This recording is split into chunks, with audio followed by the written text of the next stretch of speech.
Over 60? Eating eggs for breakfast, but still feeling weaker? Here's a question most people never ask. What if it's not the eggs that are the problem, but what you're combining them with? After the age of 60, muscle loss accelerates. This process is called sarcopenia. You can lose up to 1 to 2% of muscle mass per year. That means strength, metabolism, balance, even blood sugar control begin to decline. And many people try to fix this by doing the right thing. They increase protein. Eggs are one of the best protein sources on the planet. They contain all 9 essential amino acids. They're rich in leucine, the key amino acid that activates muscle protein synthesis. In fact, eggs are often considered the gold standard for biological protein value. So why are some people over 60 eating eggs regularly, yet still losing muscle? Here's what's really going on inside your body. As we age, our muscles become resistant to protein stimulation. This is called anabolic resistance. Your body needs a stronger signal to build and maintain muscle. It's not just about how much protein you eat.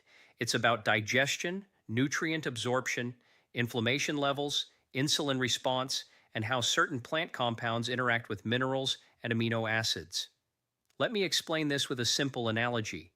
Think of your muscles like a construction site. Eggs provide the bricks, high-quality protein, but vegetables provide either the construction crew or sometimes roadblocks. Some vegetables are incredibly supportive for muscle health. Others, when eaten in certain forms or combinations, can reduce mineral absorption, increase gut irritation, or interfere with protein digestion. And this matters far more after 60, when stomach acid production declines and enzyme output drops. This video is not about fear, it's about intelligent pairing. Today, I'm going to break down 3 specific vegetable categories that may not be ideal to combine with eggs in certain situations after 60, and more importantly, I'll show you what to do instead.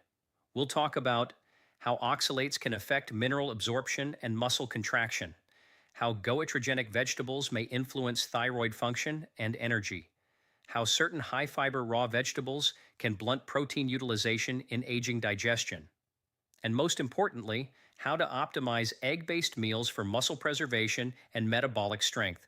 Because the goal isn't just eating protein, the goal is activating muscle. If this is helpful so far, consider subscribing.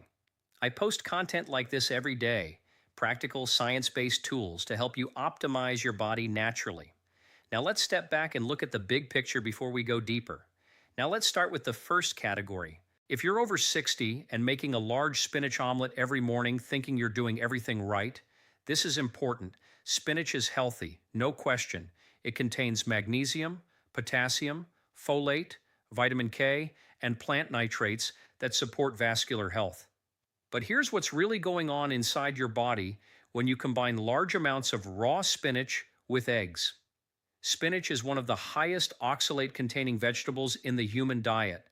Oxalates are naturally occurring compounds that bind to minerals, particularly calcium and magnesium, forming insoluble complexes. Once bound, those minerals are no longer absorbed efficiently. Why does that matter for muscle? Because muscle contraction is mineral dependent. Calcium triggers contraction. Magnesium supports relaxation and ATP production. Without adequate intracellular magnesium, your muscles fatigue faster. Recovery slows, cramping increases, strength declines. Now imagine this scenario. You're over 60.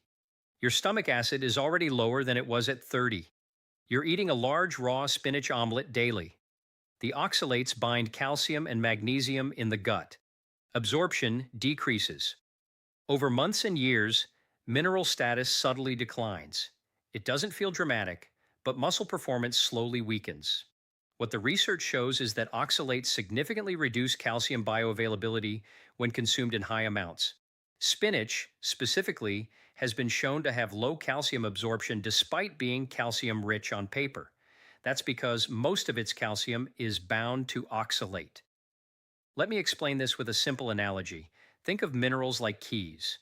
Your muscles need those keys to unlock contraction. Oxalates are like glue poured into the lock. The key is present, but it can't function. Now here's the important part. Eggs contain highly bioavailable protein and fat-soluble nutrients, But when you flood the meal with high oxalate load, you may blunt some of the mineral synergy needed for optimal muscle function, especially if your overall diet is borderline in magnesium or calcium. So what do? First, cook your spinach. Light steaming reduces oxalate content significantly. Boiling reduces it even more because oxalates leach into water. Second, rotate your greens. Instead of raw spinach daily, alternate with lower oxalate vegetables like zucchini, mushrooms, asparagus, or arugula. Third, ensure adequate magnesium intake. After 60, many adults benefit from 200-400 milliliters of magnesium glycinate in the evening, especially if sleep or muscle tightness is an issue. Always check with your healthcare provider first.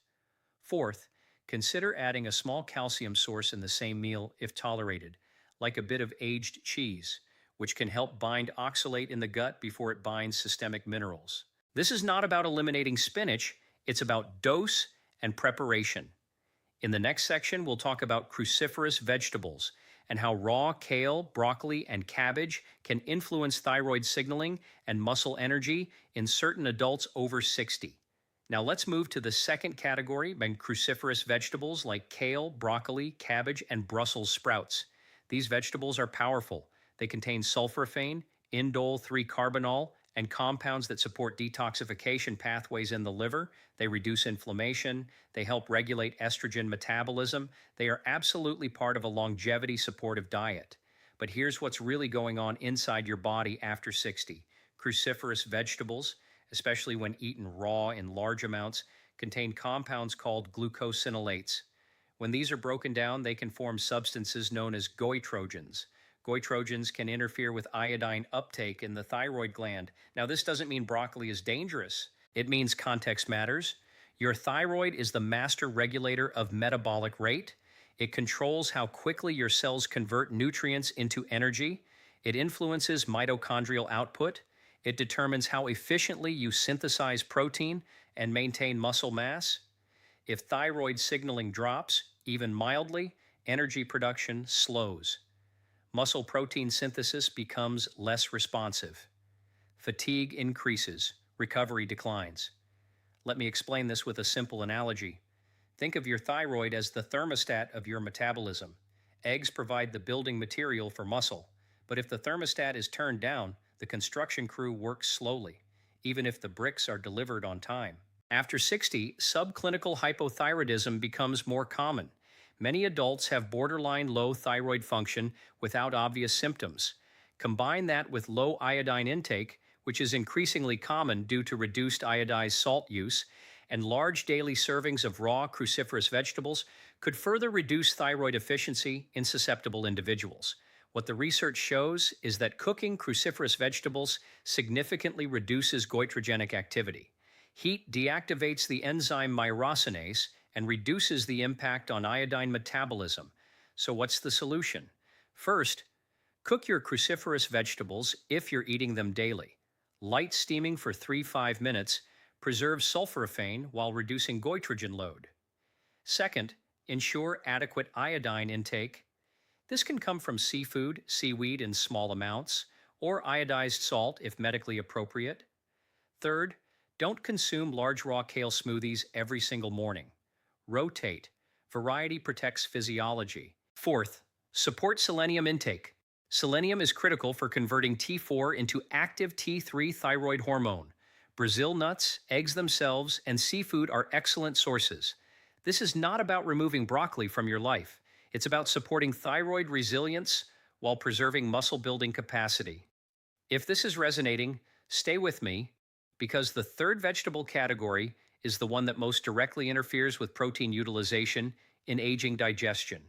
And it's something almost nobody over 60 is told. Now let's talk about the third category. And this one directly affects how much of your egg protein you actually use. Raw, high fiber, hard to digest vegetables. I'm talking about large amounts of raw bell peppers, raw onions, shredded cabbage, large raw salads piled onto omelets, especially first thing in the morning. Again, these are not bad foods, but here's what's really going on inside your body after 60. Protein digestion begins in the stomach. You need adequate hydrochloric acid to denature protein, to unfold it, so enzymes like pepsin can break it down into amino acids. But stomach acid production naturally declines with age. Studies estimate that a significant percentage of adults over 60 have some degree of hypochlorhydria, low stomach acid. Now imagine what happens when you combine dense egg protein, large volumes of raw fiber, reduced stomach acid, slower gastric motility. The meal sits longer, protein breakdown slows, amino acid release becomes less efficient. Let me explain this with a simple analogy. Think of digestion like a wood chipping machine. Eggs are logs that need to be broken down into small pieces. Stomach acid is the blade. Raw fiber is like dumping a pile of branches and leaves on top of the logs. If the blade is already dull with age, everything jams more easily. When protein isn't efficiently broken down, two things happen. First, fewer amino acids reach your bloodstream. That means weaker activation of muscle protein synthesis. Second, fermentation increases in the gut. Bloating, gas, discomfort, all signs digestion isn't optimized. What the research shows is that older adults require higher leucine thresholds to stimulate muscle protein synthesis. That means you must not only eat enough protein, you must absorb it efficiently. So what's the solution? First, lightly cook most vegetables in your egg meals. Sautéing onions, peppers, zucchini, or mushrooms improves digestibility dramatically. Second, reduce the total fiber load in the same sitting as your primary protein meal. You can still eat salads, just separate them from your main protein-heavy meal by a few hours if digestion is sensitive. Third, consider digestive support if needed. Apple cider vinegar before meals or betaine HCl under professional supervision may help support stomach acidity in appropriate individuals. Fourth, prioritize chewing. It sounds simple, but mechanical breakdown matters more when acid is lower. Fifth, aim for 30-40 grams of protein in one sitting if you're over 60. 2 eggs alone may not be enough to overcome anabolic resistance. You may need 3 to 4 eggs or combine with another protein source. Now let's bring everything together, because this isn't about avoiding vegetables, it's about building meals that actually activate muscle. Let's step back and simplify everything we just covered. Eggs are not the problem. Vegetables are not the problem. The issue is physiology, especially after 60. Muscle loss accelerates because of anabolic resistance. Your body requires a stronger signal to build and maintain lean tissue. That signal depends on 3 things: adequate high-quality protein, efficient digestion and absorption, strong metabolic and thyroid signaling. When you combine eggs with very high oxalate raw spinach daily, you may reduce mineral availability that muscles depend on for contraction. When you consume large amounts of raw cruciferous vegetables without adequate iodine or selenium support, you may blunt thyroid efficiency and metabolism slows. When you overload a protein meal with excessive raw fiber in the context of low stomach acid, you may not fully break down and absorb the amino acids needed to trigger muscle protein synthesis. Here's what's really powerful. You don't need to eliminate these vegetables. You need to prepare and pair them intelligently. Lightly steam spinach. Cook cruciferous vegetables if eaten daily. Rotate greens instead of repeating the same ones every morning. Support iodine and selenium status. Reduce raw fiber overload in the same meal as your primary protein. Aim for sufficient protein per meal, often 30-40 grams after 60.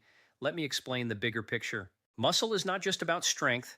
Muscle controls glucose disposal. It stabilizes blood sugar. It protects your metabolism. It reduces fall risk. It improves longevity. It is one of the strongest predictors of survival in aging populations. So this isn't about omelets. It's about independence. It's about energy. It's about protecting your metabolic engine for decades. Try just one of these changes this week. Cook your greens instead of eating them raw. Increase protein to hit the leucine threshold. Pay attention to how your digestion feels. Then track your strength, your recovery, your energy. Your body gives feedback when you listen. If this added value, like the video and subscribe to join others optimizing their health naturally. I post science-based, practical strategies daily to help you build strength, improve metabolic health, and age with resilience without unnecessary medication. Remember, it's not just what you eat, it's how your body uses it. And after 60, strategy matters more than ever.